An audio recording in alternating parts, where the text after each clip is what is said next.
매일 성경 묵상을 돕는 해설 가이드입니다. 안녕하세요. 묵상 코치입니다. 묵상할 말씀은 말라기 3장 16절부터 4장 6절까지 말씀입니다. 제약된 세상 가운데서도 하나님을 경외하며 신실하게 살아가는 자들이 있습니다. 오늘 본문은 먼저 그런 자들에 대한 언급으로 시작합니다. 16절, 그때 여호와를 경외하는 자들이 피차 말하매.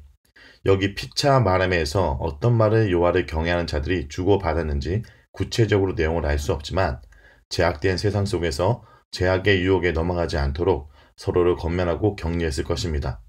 그리고 그런 자들의 이야기에 하나님은 16절에서 다음과 같이 반응하십니다. 여호와께서 그것을 분명히 들으시고 여호와를 경외하는 자와 그림을 존중히 여기는 자를 위하여 여호와 앞에 있는 기념책에 기록하셨느니라. 들으시고 그들을 위해서 여호와 앞에 있는 기념책에 기록하신다는 것입니다. 이것은 3장 13절과 15절에서 완악한 말로 하나님과 대적한 자들과 대조적으로 하나님을 경외한 자들은 하나님께서 그들을 존중히 여기신다는 것입니다. 하나님의 백성이란 이름, 하나님의 이름을 내걸고 사는 자들이 완악한 말로 하나님을 대적하고 악을 행할 때 그 행위는 하나님의 이름을 더럽힌 것이기에 그들은 결국 심판받게 되지만 하나님을 경외한 자들은 그들의 경건한 삶으로 하나님의 이름을 존중히 여겼기에 하나님도 그들을 존중히 여기시고 기념책에 기록하시고 기억하시는 것입니다. 특별히 오늘 본문은 바로 이런 악인과 의인이 구별되는 날이 올 것이라고 말하고 있습니다. 그날에 악인과 의인이 어떻게 될지를 살펴보면 17절과 18절에서 반드시 정한 날에 의인과 악인, 하나님을 섬기는 자와 섬기지 아니하는 자를 분별하시고 경외한 자들은 하나님의 특별한 소유를 삼으실 것이고 아들을 아낀같이 아낄 것이라고 말씀하십니다. 이어서 4장은 구원과 심판의 날인 여호와의 날에 대한 구체적인 설명을 합니다. 의인에게는 구원의 날, 악인에게는 심판의 날이 되는 모습을 용광로의 불, 치료하는 강선의 대조적인 이미지를 통해서 극대화시킵니다. 악인들에게 정한 때 여호와의 날은 그들과 그들의 모든 것을 다 태우고 남기지 않는 날이 되겠지만 의인들에게 정한 때 여호와의 날은 치료하는 강선의 역할을 하는 공의로운 해가 떠올라 외양간에서 나와서 햇빛 쬐며 춤추는 송아지 같을 것이라고 말합니다. 그렇습니다. 주님이 정하신 때는 반드시 찾아옵니다. 불의한 자들이 심판을 당하는 날, 그들의 모든 죄가 드러나는 날, 주님의 공의로우심이 만방에 드러난 날이 반드시 찾아옵니다.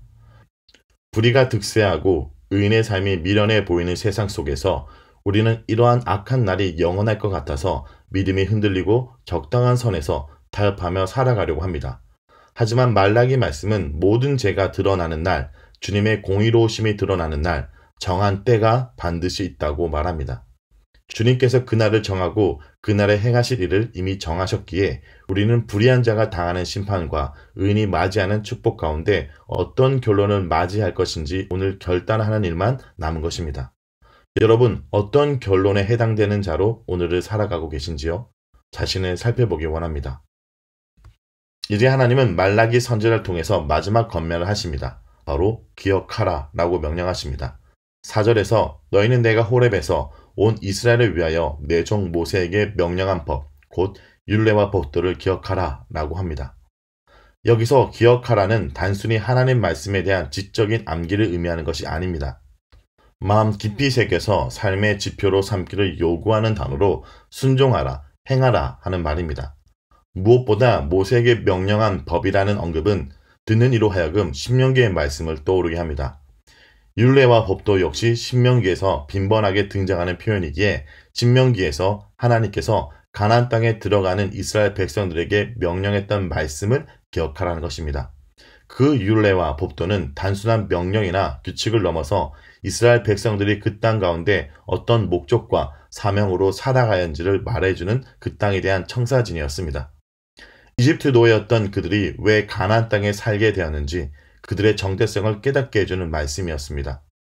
그러므로 본문에서 모세에게 명령한 법, 곧 율례와 법도를 기억하라 라는 것은 이제 다시 포로에서 그 땅에 돌아온 백성이 앞으로 그 땅에서 무엇을 위해서 살아야 하는지, 무엇을 기대하며 무엇을 기다리며 살아야 되는지, 무엇을 따라야 하는지 깨닫고 행하라 라고 말하는 것입니다.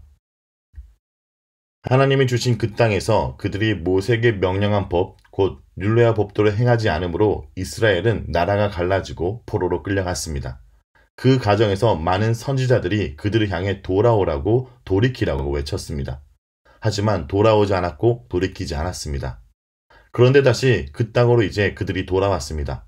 성전을 건축하고 이제는 정한 때를 기다리며 사는 그들에게 하나님은 왜 그들이 그곳에 사는지, 왜 돌아와서 성전을 재건했고, 왜 공의의 하나님을 기억하고, 왜 하나님을 경외하며 살아야 되는지 말라기 선지자를 통해서 다시 한번 외치고 있는 것입니다.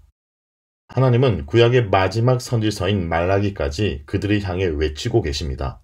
왜냐하면 하나님은 그들을 바로 하나님의 백성 또 하나님의 자녀를 여기시기에 그들을 포기하지 않고 백성의 자리, 자녀의 자리까지 회복시키기 원하셨던 것입니다. 하나님은 그 백성을, 그 자녀를 포기할 수 없어서 논쟁하시고 그들의 문제를 드러내고 지적하고 계신 것이 바로 말라기 말씀입니다. 그래서 하나님은 다시 경고와 함께 그들을 향한 마음을 전하시며 말라기를 마무리하십니다. 5절과 6절에서 보라, 여호와의 크고 두려운 날이 이르기 전에 내가 선지자 엘리야를 너에게 보내리니 그가 아버지의 마음을 자녀에게로 돌이키게 하고 자녀들의 마음을 그들의 아버지에게로 돌이키게 하리라. 돌이키지 아니하면 두렵건대 내가 와서 저주로 그 땅을 칠까 하노라 하시니라. 여러분, 여호와의 크고 두려운 날이 심판의 날이 아니라 여호와의 백성으로 회복되고 하나님의 치료를 경험하는 복된 날이 되도록 오늘 이 날을 주님께로 돌아가는 날, 불의와 죄로부터 돌이키는 날이 되기 원합니다.